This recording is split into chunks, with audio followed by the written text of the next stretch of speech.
Namaste and welcome to your weekly wellness tune-up.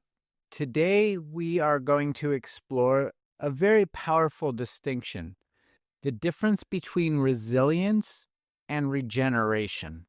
It's a very subtle shift in perspective, and it's a necessary one because it can radically change how we move through stress, healing, and transformation. Let's begin by taking a breath together. Inhale, hold it, and exhale slowly. And allow yourself to soften for the next few minutes, and let us tune in to our deeper intelligence. Resilience is a word or a concept that we often hear with the meaning that it's the ability to bounce back, and it's considered really good to be resilient. It's a return to baseline. It's the ability to endure, withstand, or recover. And yet, that is important. In Ayurvedic and yogic terms, resilience is ojas. It's a subtle essence of vitality that gives us our strength and our immunity and stability. When life throws challenges at us, whether it's illness or emotional or mental turmoil or spiritual disruption, it's this ojas, it's this resilience that helps to hold us steady. Resilience tells us that, yes, I made it through. I'm back on my feet. And yes, that is beautiful and that is essential. But let's look deeper. Let's take it deeper. Let's go deeper. Regeneration is something altogether different. Regeneration doesn't just want you to return to where you were before. It wants you to grow new roots. It wants you to grow branches, and it wants you to produce fruit. Regeneration invites us to become something more than we were, not just restored, reborn. Resilience focuses mostly on recovery, where regeneration is opening the doorway to evolution. Neuroscience is telling us that brain is plastic, neuroplasticity. It's capable of forming new neural pathways. And Ayurveda tells us the body is intelligent. It's constantly adapting, recalibrating, and it ultimately is seeking balance through the deepest harmony. I'm very excited to share with you Real Mushrooms, the sponsor of the Awakened Living podcast. I use their mushrooms every single day because they've genuinely changed my life. I trust them because they have 50 years of expertise and use 100% organic mushrooms, 0 grains, 0 fillers, which are found in most common mushroom products on the market. They use just real, organic, clinically tested mushrooms. Every morning, I use lion's mane to sharpen my thinking. I use cordyceps to give me the clean energy I need for the day. I use chaga to strengthen my immune system. And when stress hits, and it does, I use reishi to bring me back to center. With their products, you actually feel the difference. Through the end of March, Real Mushrooms gives Awakened Living with Nibodhi podcast listeners 25% off their entire first order. Use the code AWAKEN25 at checkout to get 25% off your first purchase.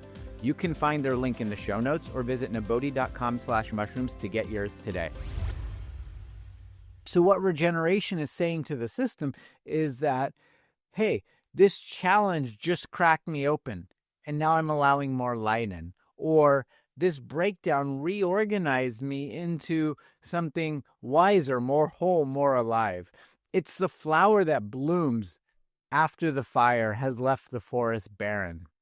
The forest that returns with a deeper, renewed biodiversity. And it's the soul that deepens after heartbreak. And it's the wellness world.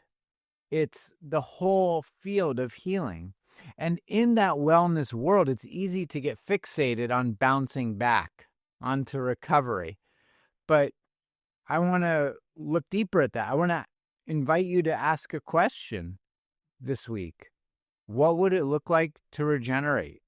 What does regeneration look like?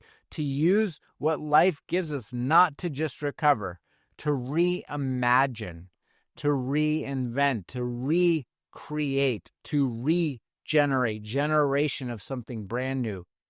Rather than measuring wellness by how stable we feel, what if we measured it by how fully expressed we're becoming or how fully expressed we are? So here's a few suggestions to support regeneration journey, the regenerative journey this week, regenerating our physical, mental, emotional, and spiritual path. Number 1, slow down. Regeneration doesn't happen quickly. The seed has to go below the soil. It has to be humble. It needs to be watered. It needs time to sprout.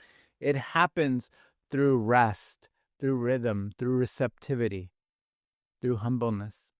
Then we nourish the ojas. Nourishing the ojas. We've talked about this in some of the previous podcasts on Ayurveda, but it's warm food, it's oil baths, it's heartfelt connections, it's a deep regenerative sleep. We build the ojas from the base. And from there, from that root, new life emerges. We have to go below the soil and build roots. Then we can repattern the inner narrative, the story that we're telling ourselves.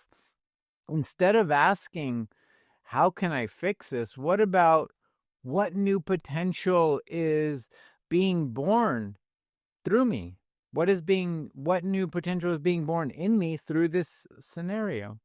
And then, like the fool in the tarot deck, befriend the unknown. Jump into the unknown. Experience the unknown. Regeneration requires mystery. Trust the mystery. Trust the not knowing. And take the leap into the cosmos. So remember, resilience returns you to center, but regeneration expands your center into a whole new universe. And both need to be honored with balance. Both are sacred. So in closing, let's take one more deep breath in. Hold it. And exhale with gratitude for your body, for your path, for your becoming, for your awakening.